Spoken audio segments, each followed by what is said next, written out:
India சென்ற வருடம் $137 billion எண்ணெயை இறக்குமதி செய்திருக்கிறது. 1956 பிரதமர் நேரு அவர்கள் சோவியத் யூனியனைப் போல் எண்ணெய் மற்றும் கனிம வளங்களை அரசுடைமை ஆக்கினார். தனியார் நிறுவனங்கள் தள்ளி வைக்கப்பட்டன. வெளிநாட்டு நிறுவனங்களுக்கு வாய்ப்பே இல்லை. Oil and natural gas commission ONGC நிறுவப்பட்டு நாட்டின் எல்லை எடுக்கும் வேலை முழுவதும் அதனிடம் ஒப்படைக்கப்பட்டது. இந்தியாவில் மொத்தம் 26 எண்ணெய் படுகைகள் உள்ளன. இவற்றில் 35 வருடங்களில் 7 இடங்களில் மட்டுமே எண்ணெய் எடுக்கும் பணி நடந்து கொண்டிருக்கிறது. இது மொத்த இடங்களில் 10% மட்டுமே. 1991 பொருளாதார நெருக்கடியால் அப்போதைய அரசாங்கம் தனியார் நிறுவனங்களுக்கும் அனுமதி கொடுத்தது. கேரன் எனர்ஜி வந்து ராஜஸ்தானில் எண்ணெய் படுகைகளை கண்டுபிடித்தது.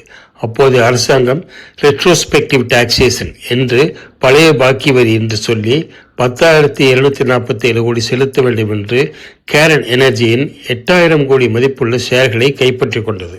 கேரன் ஹேகில் உள்ள அகில உலக நீதிமன்றத்தில் வழக்கு தொடர்ந்தது.